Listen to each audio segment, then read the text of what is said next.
Et au verset 67, Jésus dit aux 12 qui étaient restés avec lui: et vous, ne voulez-vous pas aussi vous en aller? Ils sont venus, ils ont écouté la parole de Dieu. Parce que Jésus leur a dit: celui qui mange ma chair et boit mon sang a la vie éternelle, et je le ressusciterai au dernier jour. Quand ils ont écouté cette parole, au sortir de là, ils ne sont plus revenus. Ils ont trouvé que la parole était dure.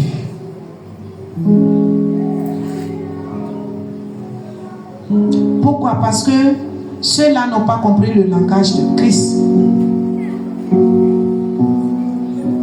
Jésus disait quoi? Que l'homme doit le laisser vivre en nous, en lui, c'est tout. Il dit: si tu permets que je m'installe en toi, tu auras la vie éternelle. Voilà la signification de cette phrase. Jésus, il est conscient. Il sait que ce sont les sorciers qui tuent spirituellement et qui mangent la chair humaine. Et il ne nous demande pas d'être sorciers. Au contraire, mais il combat la sorcellerie. Donc il ne va pas nous demander de devenir des sorciers. Manger sa chair et boire son sang. Savoir la parole, c'est d'être rempli de sa parole. Afin qu'il soit en nous. Pour posséder notre pensée et notre cœur. Afin de nous orienter sur le chemin du salut. Automatiquement, ils ont dit que c'est dur. Ils pouvaient simplement venir se mettre à Jésus pour lui demander: Christ, qu'est-ce que tu as dit clairement? Dis-nous clairement ce que tu voulais dire au travers de cette parole. Mais ils sont partis. Pourquoi? Un manque d'engagement. Un manque d'engagement. Une pensée erronée. Ils avaient déjà leur décision. Ils voulaient se conduire selon leur propre pensée et non la pensée de Dieu. Et autrefois, Pierre, qui parlait selon sa propre pensée, et que Jésus lui avait dit qu'il était Satan. Ici au verset 67, quand Jésus leur a demandé: et vous, ne voulez-vous pas aussi vous en aller? Simon Pierre lui répondit: Seigneur, à qui irions-nous? Tu as les paroles de la vie éternelle. Ah, et puis ce qui m'a plu, au verset 69, nous avons cru et nous avons connu que tu es le Christ, le Saint de Dieu. Bien aimé, si tu crois en Jésus-Christ de Nazareth, quelle que soit la parole qui va sortir, tu ne fuiras pas. Mais au contraire, ton engagement sera ferme. Parce que tu sais en qui tu as cru.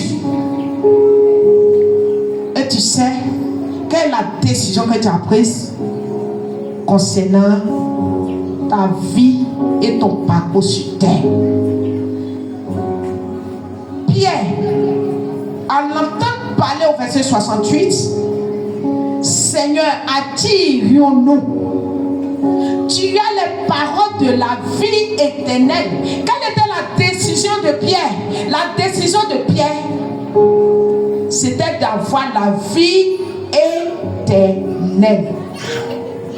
Et quand Pierre lui voulait la vie éternelle, sa décision était de suivre Jésus jusqu'à la fin de ses jours. Parce que c'est Jésus seul qui détenait la parole, qui conduisait à la vie éternelle.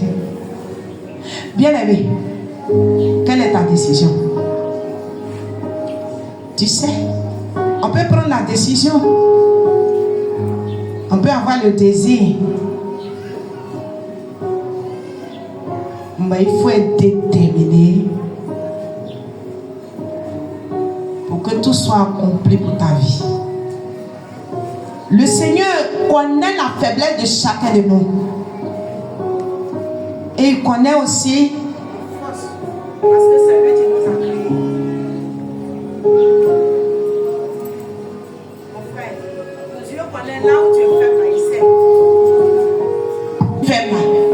obéissait. Qu'est-ce que Dieu nous demande? Lorsque la parole de Dieu sort, et ce jour-là, ça caressait, ça t'a touché, ça caressait un péché mignon qu'on pratiquait et qu'on ne pouvait pas abandonner. Ce jour-là, le message sort et puis ça touche ça. Alors que Dieu connaît notre faiblesse et il connaît aussi notre force, qu'est-ce que nous devons faire? Nous devons nous mettre à genoux toute la semaine et on demande à Dieu, Seigneur, toi tu connais ma vie, je sais que tu m'as aimé. Parce que ça, dimanche, ce message-là, c'était pour moi. Je te remercie parce que tu m'aimes. Tu ne veux pas que ma vie rentre sous la punition céleste. C'est pour cette raison que tu m'as clairement parlé. C'est toi qui m'as créé. Tu connais ma faiblesse. Je me mets au devant de ta face, Seigneur. Aide-moi à me libérer totalement de ce péché. Je t'assure, si tu pries pendant 30 minutes par jour concernant ce message, tu t'as touché, je t'assure, au bout d'un mois, peut-être que ça va pas aller jusqu'à un mois, Dieu va totalement te libérer de ce péché, de cet esprit qui t'introduisait toujours dans le péché pour nuire à ta vie. Parce que toi aussi Dieu t'a aimé. Et c'est à cause de toi qu'il a envoyé son fils unique. Pour que si tu crois ce qu'il te dit, tu ne vas pas périr. L'ennemi envoie ses agents appelés esprits dans notre vie pour contrôler notre vie et pour nous nuire.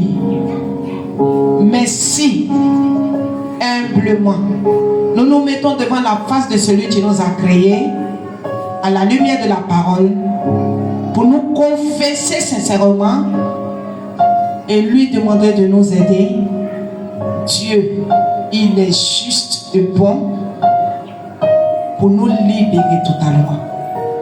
Parce que la parole que Dieu libère fait son effet dans notre vie avant de retourner à lui. Si vous demeurez dans ma parole, vous serez mes vrais disciples. Vous connaîtrez la vérité et la vérité vous rendra totalement libre. Un exemple d'interdit, la Bible nous dit que Dieu résiste aux orgueilleux, il fait grâce aux humbles. Qu'est-ce que nous comprenons par ce message? Il résiste. On dit le grand Dieu là, le grand Dieu, il résiste aux orgueilleux. Elle dit quand l'orgueilleux a un souci, à cause de l'esprit de l'orgueil qui est en nous, souvent il prie jusqu'à sa situation n'est pas décantée. Pourquoi? Parce que Dieu l'a fait ça. Il a dit, il met quoi? Une barrière entre lui et celui qui est possédé et qui caresse l'esprit d'orgueil en lui. Dieu résiste aux orgueilleux et il fait grâce aux humbles. Encore, la Bible dit, Dieu élève celui qui est humble Et puis il fait quoi? Il rabaisse celui qui est orgueilleux. C'est pas dangereux ça. C'est pas la main de l'homme qui va te rabaisser, mon frère. On dit la main de Dieu. Si la main de Dieu t'a rabaissé là, tu vas te lever. Si la main de l'homme t'a rabaissé, Dieu va te lever. Parce que la parole de l'homme, quand l'homme te critique, quand il dit des faussetés sur toi, quand il te maudit, la Bible dit que ça ne va pas être éternel sur ta vie. Pourquoi? Parce que ce qu'il a dit, Dieu, si on s'engage avec lui, il va annuler tous les plans de l'ennemi. Et nous serons totalement libérés de tout ce que l'homme a dit. Ça n'aura point d'effet sur notre vie. Mais si Dieu lui-même, par sa main triomphante, te rabaisse, toi, c'est quel prophète qui va te lever encore? Simplement, il n'a pas dit que tu as tué l'homme. Il n'a pas dit que tu allais voler. Il n'a pas dit que tu as cherché femme de quelqu'un. Il dit, parce qu'on est orgueilleux, lui, il va nous piétiner. C'est-à-dire, si on était à 1m50, spirituellement, il va nous mettre à 0,20 m. Bien aimé, la parole de Dieu fait peur. Croyons à la parole de Dieu. Le problème, c'est que nous ne croyons pas. Si on sait que ce que Dieu a dit, c'est vrai, et qu'un jour, ça va s'accomplir, alors on va trembler. On va trembler quand la parole de Dieu nous touche. Souvent, quand la parole de Dieu sort, le message sort. On dit ceux qui aiment leurs camarades là, ceux qui font toujours du bien, Dieu va les bénir. Dans ce siècle et après la mort, Dieu continuera de les bénir. Hey, Seigneur, même moi là, dans ton cœur tu le dis, même au culte, même dans l'église, dans ton cœur tu le dis, hey, Seigneur, merci, oh, moi je ne vais jamais cesser de faire du bien tant que je peux le faire. La parole t'a parlé. La parole est venue t'encourager. Parce que tu fais du bien, Dieu dit, continue de faire le bien. Et là, tu es content. Mais tu dois prier, Seigneur, ce message qui est sorti vient de m'encourager encore. Que quel que soit ce que l'homme va me faire, que je ne cesse point de pratiquer le bien.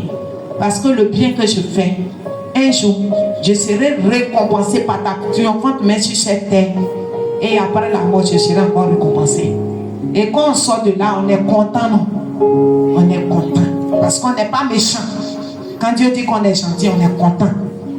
Mais quand la parole de Dieu sort, et que la parole de Dieu vient nous agresser, et que la parole de Dieu vient nous donner des coups, là qu'on soit fâché contre le prédicateur. Au moment où maman prêchait, elle a regardé mon visage. Elle t'a fixé simplement, mais elle peut ne pas connaître tes problèmes. Parce que nos péchés mignons, là, on les cache. On les caresse. Mais celui qui connaît nos péchés qu'on caresse, là, c'est Dieu. Et mon frère, quand tu vas à l'église et que le message sort, si le message vient te donner des coups, si le message vient comme une chicotte pour te frapper, si le message vient comme une flèche pour te piquer, pour te dire c'est à toi que je parle, si le message vient te dire que c'est de ta vie que je parle, si le message te dit que c'est ta vie que j'ai exposée aujourd'hui, réjouis-toi parce que tu es aimé de Dieu. Réjouis-toi mon frère, parce que tu as de la valeur devant Dieu. Réjouis-toi mon frère, parce que tu es important aux yeux de Dieu. Et comme Dieu t'a appelé, il veut écarter ce péché mignon. Tu domines ta vie pour que tu sois appelé un élu de Dieu. On est élu quand on devient enfant de Dieu. Tous les hommes ont été créés par Dieu, mais cependant tous les hommes ne sont pas des enfants de Dieu. Tous les hommes sont des créatures de Dieu, mais cependant tous les hommes ne sont pas des enfants de Dieu. La Bible est claire. En Jean chapitre 1, au verset 12. À tous tous ceux qui ont reçu la parole de Dieu, ils ont fait quoi? Ils ont cru en Christ. C'est 12. Tu vas lire le verset 12 de Jean chapitre 1. Je veux que quelqu'un lise. Dans le peuple. Dans le peuple. Attends, Poli.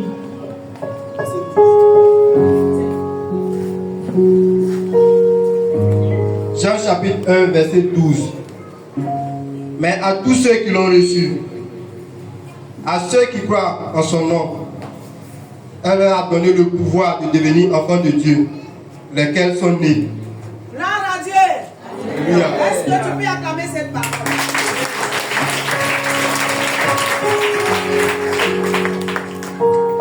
Je dis le problème là, c'est la croyance.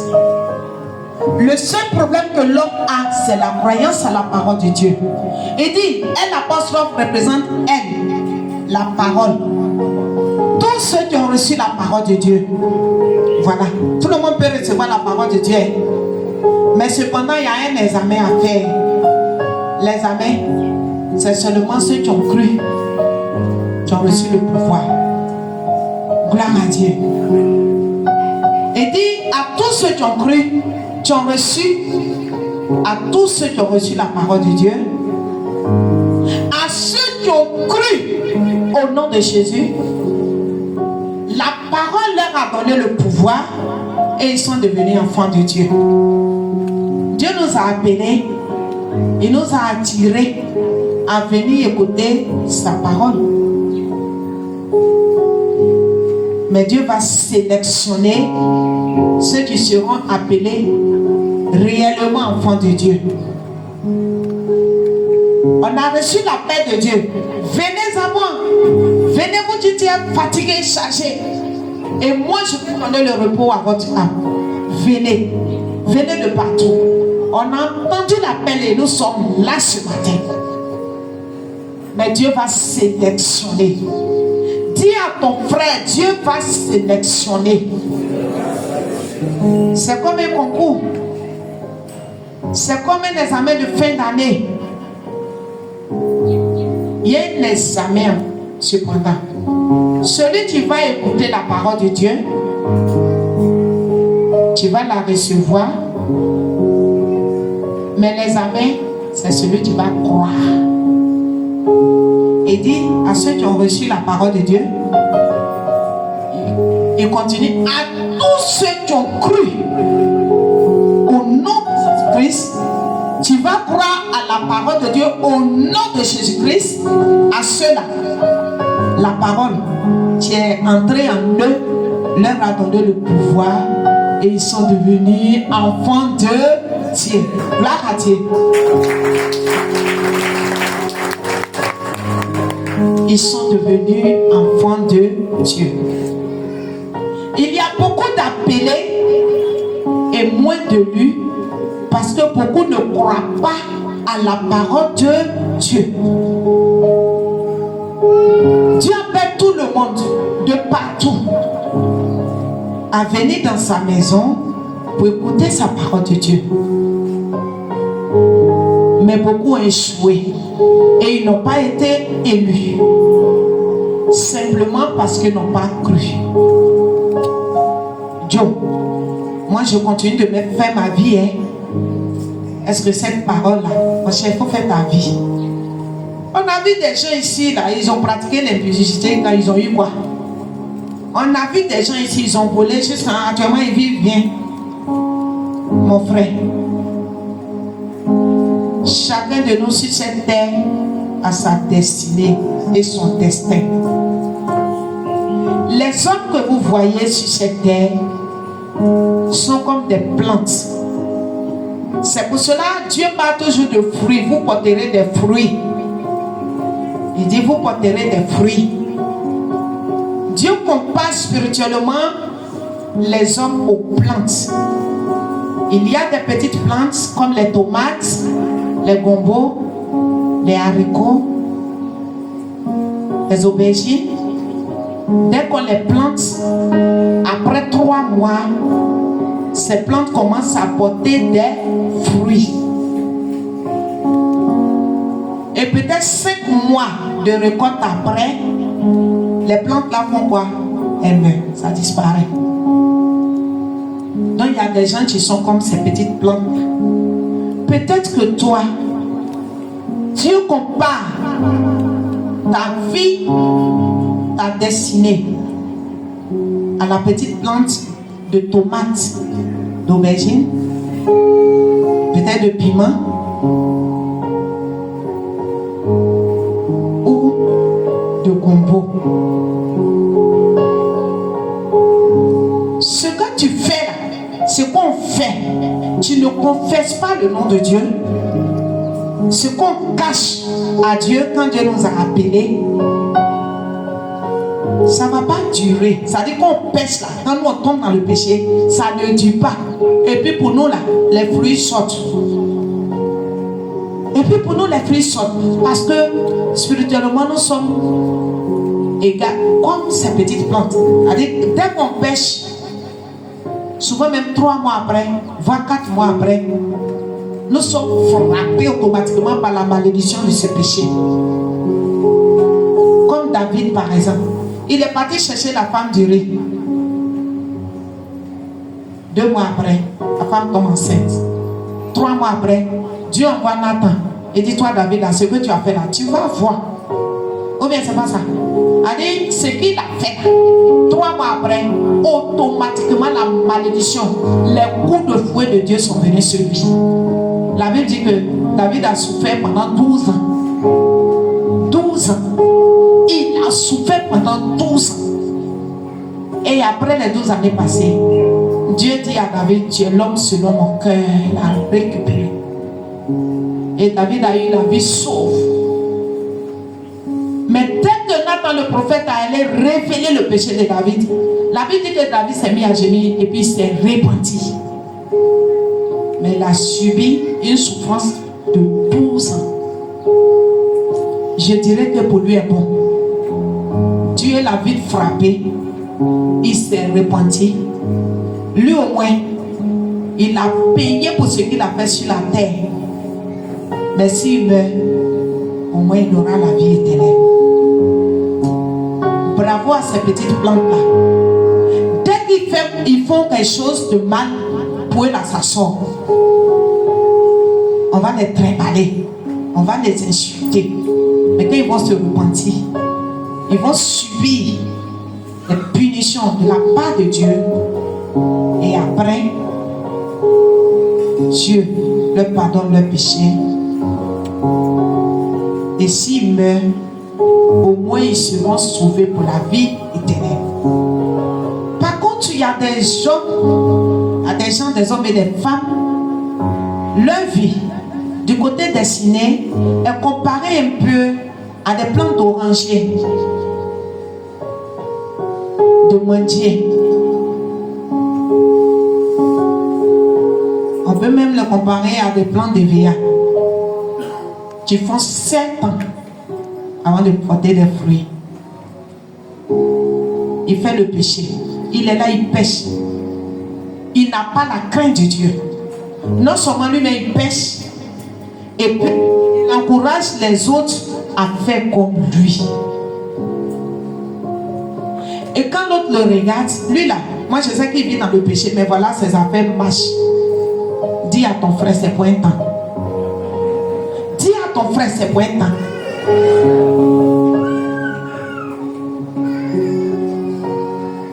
Lui là, je le connais. Depuis qu'il est dans l'église, il vit dans la fornication, dans l'impudicité. Mais le voilà, il est toujours en bonne santé. Dis à ton frère, chaque chose a son temps. Lui là, il est là, il continue de boire. Il est dans les matis. Il continue de chauffer. Mais il vient à l'église, il est en forme. Dis à ton frère, son heure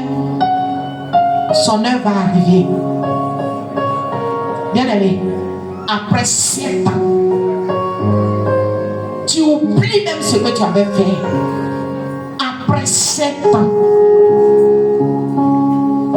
quand on va commencer à porter des fruits, ces fruits-là, C'est pour plusieurs années. C'est pour plusieurs années. Il y a des gens qui ont entendu l'évangile et qui ont vécu comme ils voulaient. Parce qu'ils n'ont pas cru à la parole de Dieu. Et quand on n'a pas cru à la parole de Dieu, cette parole ne peut pas nous dégager son pouvoir pour que nous soyons des enfants de Dieu. Et si nous ne sommes pas des enfants de Dieu, quand bien même que nous venons toujours à l'église, nous sommes des enfants de Satan. Un jeune homme qui fréquentait notre église, il venait écouter la parole de Dieu. Dès qu'il sort, il était dans de mauvaises choses. Et un jour, Dieu me révéla sa vie. Je suis allé avec Pasteur Vincent son temps, il était au village. Et à 5 heures, on allait frapper à sa porte. Il a ouvert la porte.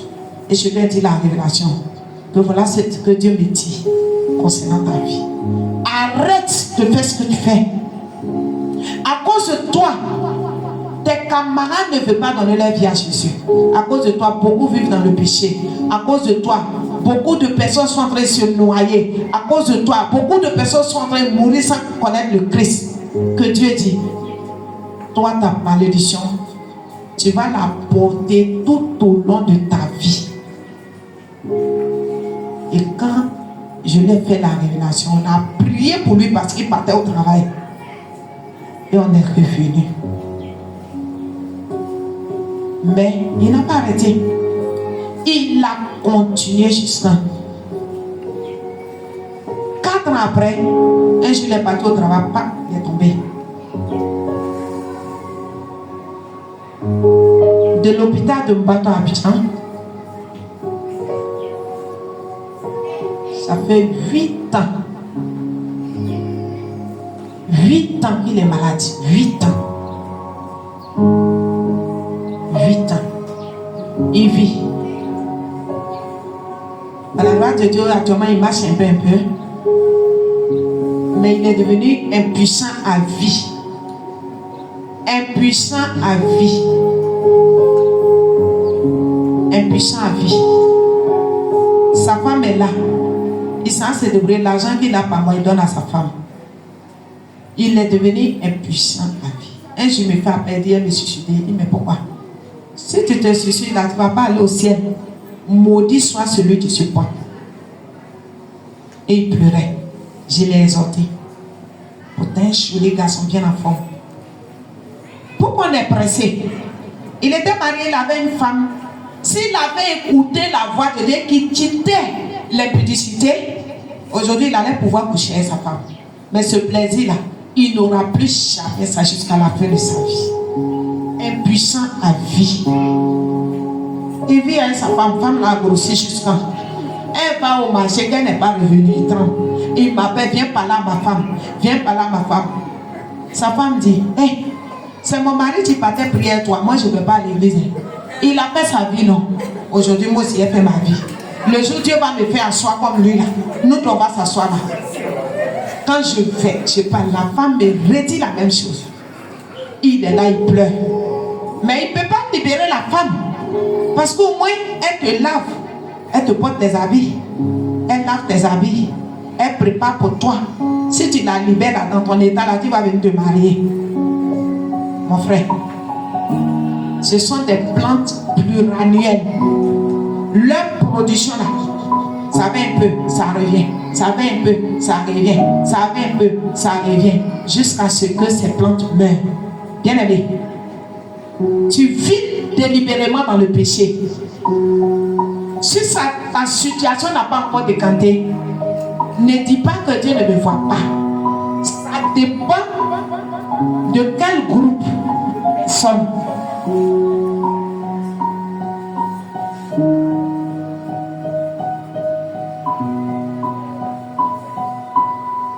Ça dépend de quel groupe auquel tu appartiens. Tu n'appartiens pas aux hommes qui sont comparables aux petites plantes. C'est pour cela ta situation là, ça n'a pas encore décanté. Ne dis pas que moi je suis fort, parce que personne n'est plus fort que Dieu. Ne dis pas que tu es caché, mon frère. On n'est jamais caché devant Dieu. La Bible nous dit dans Hébreux 4 au verset 12, il dit nul n'est caché devant Dieu. Tous les hommes là, quand ils marchent là, c'est comme s'ils sont nus devant Dieu. Si tu as mis ta peau là, Dieu est là-bas, il voit. On n'est pas plus fort que Dieu. Tout ce que nous faisons, Dieu nous voit. Dieu, il nous voit. Il est partout. Il voit tout, il entend tout. Dieu t'aime tellement, il nous aime tellement. Il dit que nous là, on est pour lui. Il y a des riches qui sont morts, qui n'ont pas entendu le message, pour se repentir et mourir d'une bonne mort, pour aller au ciel. Il y a des gens qui sont morts. À la dernière minute, quand ils sont sur leur lit d'hôpital, ils disent à leur femme, à leurs parents, va me chercher un homme de Dieu et me repentir. Jusqu'à ce que l'homme de Dieu vienne, ils sont morts. Ils ne se sont pas repentis.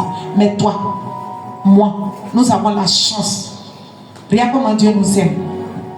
Regarde comment Dieu nous aime, mon frère. Regarde comment Jésus t'aime. Regarde comment il t'aime. Regarde comment tu es important. Ta vie est importante devant lui. Regarde comment Dieu t'a valorisé. Ce que les riches n'ont pas eu, dans toi tu as eu. Ce que les hommes forts de la terre n'ont pas eu, toi tu as eu. Parce que le pouvoir de Dieu est dans sa parole. Le plus beau cadeau que Dieu pouvait donner à un homme sur cette terre, c'est sa parole. Si quelqu'un a reçu la parole de Dieu, c'est qu'il a reçu le plus beau cadeau. Il faut la recevoir, mon frère. Recevoir, c'est rentrer en possession. Recevoir, c'est garder pour soi. Recevoir, c'est l'attraper de toutes parts, toutes ses forces. Bien-aimés, recevons la parole de Dieu. Acceptons la parole de Dieu. Rentrons en possession de la parole de Dieu.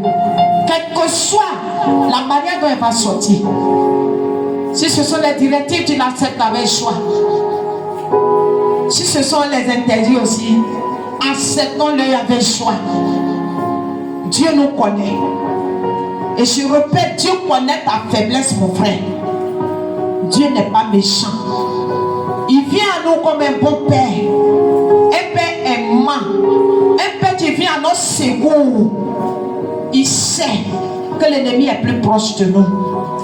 Il sait. Lui seul connaît le jour de notre jour. On est jeune, on peut mourir. On est enfant, on peut mourir. Ne dis pas, je vais faire ma vie. Et à un moment donné, je vais me repentir et puis je vais reprendre la vie avec Dieu, mon frère. Tu ne connais pas le jour de ton jour. Et Jésus a dit à certaines personnes qui avaient reçu mes mentions, à Matthieu 7 au verset 22, arrière de moi, vous vivez dans le péché, je ne vous ai jamais connu. Et il dit, je leur dirai ouvertement. Je leur dirai ouvertement. Arrière de moi, vous qui vivez dans l'impudicité, vous qui vivez dans les marchés, vous qui vivez dans la méchanceté, vous qui vivez encore dans la sorcellerie, arrière de moi. Vous qui vivez dans les jeux de hasard, arrière de moi. Vous qui vivez dans la masturbation, arrière de moi. Vous qui vivez dans le vol, dans l'arnaque, dans l'escroquerie, arrière de moi, je ne vous ai jamais connu. Au moment où ma parole passait, qu'est-ce que tu as fait de cette parole? Est-ce que tu l'as reçue? Pour que mon pouvoir, qui a appelé le Saint-Esprit, incarne ta vie. Et que moi, à partir de cet instant, que je possède ton cœur et ta pensée pour t'orienter sur la droite ligne que moi j'ai tracée pour toi. Seigneur, pardonne-moi. Il dit, hélas, après la mort, tout est terminé. Notre sort après la mort est fixé à jamais. Quand il est écrit dans la Bible que l'homme meurt, il est permis à l'homme de mourir une seule fois. Et après quoi vient le jugement. C'est maintenant que nous avons la grâce de Dieu pour accepter la parole de Dieu. C'est maintenant que nous avons l'appui de Dieu pour accepter la parole de Dieu. c'est maintenant que nous devons accepter la vérité. Nous devons rentrer en possession de la vérité pour que nous soyons totalement libérés de cet esprit qui nous fatigue. Parce que cet esprit envoyé par Satan va nous conduire dans la perte totale. Dans Jean 17 au verset 5, Jésus dit: Père, ceux qui étaient en toi, qui étaient dans le monde, tu les as envoyés. Ceux-là, ils ont accepté ta parole. Et aujourd'hui, ils sont avec moi. Mais les enfants de la perdition ont rejeté ta parole et ils sont perdus pour toujours. Bien-aimés, nous ne sommes pas de ceux qui se perdent. Nous ne sommes pas de ceux qui te perdent. Toi, tu n'es pas de ceux qui se perdent, mais tu es de ceux qui seront sauvés. Nous ne sommes pas de ceux qui se perdent, mais nous sommes de ceux qui sont sauvés. Nous devons être sur la liste